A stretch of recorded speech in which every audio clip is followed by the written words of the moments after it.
ना जेल में डालेंगे, लोग सब जेल में चलेंगे, कोई दिक्कत नहीं। अरे एक बार समझ नहीं आया था नहीं सर, समझने नहीं आया हम जानते हैं समझ में सर। मैं आपको बोलता पहला गिरफ्तारी चुप रहो ना, चुप रहो, कहाँ रहो, कुछ नहीं होगा। सुनो तो देखिए टेंशन मत लो, समझने नहीं आया तो पता ये हटाने का साजिश है। जोहार, नमस्कार। मैंने कल भी आपसे कहा था कि सरकार अगर अपने पर आ जाए तो अच्छा और बुरा से बुरा भी कर सकती है। फिलहाल यही देखने को मिल रहा है। छात्र आंदोलन इसलिए करने गए थे, विधानसभा का घेराव इसलिए करने गए थे कि सूबे के मुखिया हेमंत सोरेन पर दबाव बढ़ेगा और वो जेएसएससी सीजीएल को भी रद्द करेंगे जेपीएससी की तरह। लेकिन यहाँ कहते हैं ना कि कर्म करने जाते हैं और कांड हो जाता है। फिलहाल वही देखने को मिला है। यहाँ पर छात्रों के ऊपर और प्रदर्शनकारियों के ऊपर एफआईआर दर्ज हुआ है, वो भी एक दो नहीं, पूरे 600 प्रदर्शनकारियों और छात्रों पर एफआईआर दर्ज की गई, यानी प्राथमिकी दर्ज की गई है, जिनमें से 100 नामजद है और 500 अज्ञात छात्र और प्रदर्शनकारी हैं। ये किस तरह का न्याय है, क्या है, देखिए ये खास रिपोर्ट। बड़ी खबर आ रही है रांची से। जी हाँ, रांची में छात्रों के विधानसभा मार्च के दौरान किए गए हुड़दंग का नतीजा सामने आ गया है। विधानसभा मार्च के दौरान हुई उग्र झड़प को लेकर पुलिस ने सख्त कार्रवाई अपनाया है।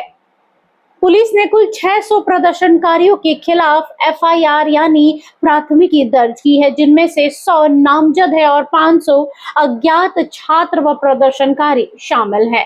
पुलिस से मिली जानकारी की माने तो दर्ज एफआईआर में आंदोलन का नेतृत्व कर रहे 100 प्रमुख प्रदर्शनकारियों को नामजद किया गया है। इसके अलावा 500 से अधिक अज्ञात छात्रों एवं अन्य उपद्रवियों को आरोपी बनाया गया है। ज्ञात हो कि 10 अगस्त को जेपीएससी जेएसएससी भर्ती परीक्षाओं में अनियमितताओं के विरोध में छात्रों ने विधानसभा का घेराव का आह्वान किया था। इस दौरान जब प्रदर्शनकारियों ने सुरक्षा बैरिकेड्स को तोड़कर आगे बढ़ने की कोशिश की तो पुलिस के साथ उनकी भारी झड़प देखी गई। भीड़ को नियंत्रित करने के लिए पुलिस ने लाठीचार्ज, वाटर कैनन और आंसू गैस के गोले का इस्तेमाल भी किया था, जिसके बाद राजनीतिक जगत के कई लोग सामने आए। उन्होंने कहा कि हेमंत सोरेन यहाँ पर अपनी तानाशाही दिखा रहे हैं। बता दें कि छात्र अपनी मांगों को लेकर अभी भी अड़े हैं और जयपाल सिंह मुंडा स्टेडियम को अपना धरना स्थल बनाया है। अभी भी छात्रों का आंदोलन रांची के जयपाल सिंह मुंडा स्टेडियम में जारी है। वो टस से मस होने को तैयार नहीं है। वहीं इस मुद्दे को लेकर छात्र और छात्र प्रतिनिधियों के बीच कई दौर की लंबी बातें हो चुकी हैं, लेकिन जेएसएससी सीजीएल परीक्षा और नियुक्ति प्रक्रिया को लेकर अब तक कोई सहमति नहीं बन पाई है।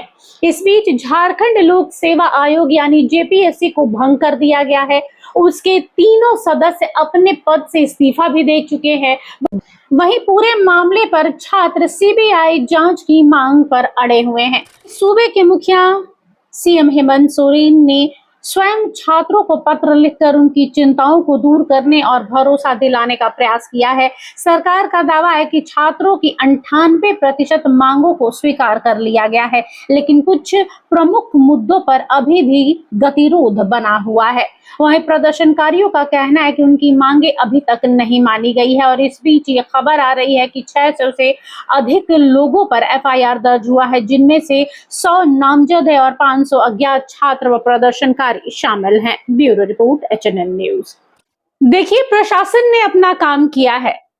जिस हिसाब से छात्र उग्र हुए, तस्वीरों में देखने को मिला, छात्रों के बीच से कुछ लोगों ने जूते, चप्पल, पत्थर चलाए, जिसके बाद प्रशासन को लाठीचार्ज करना पड़ा। वाटर कैनन से उन्हें पानी का दबाव देना पड़ा कि लोग पीछे हटे, लेकिन छात्र थे जो उन्होंने मनोरंजन में इसे ले लिया और अब उसका नतीजा ये आया है कि 600 से अधिक छात्रों और प्रदर्शनकारियों पर एफआईआर दर्ज किया गया है। जरा सोचिए कि ये मामला अगर आप लोगों पर साबित होता है या केस होता है तो आप लोगों के पूरे करियर पर इसका क्या प्रभाव पड़ेगा, इससे क्या मिला।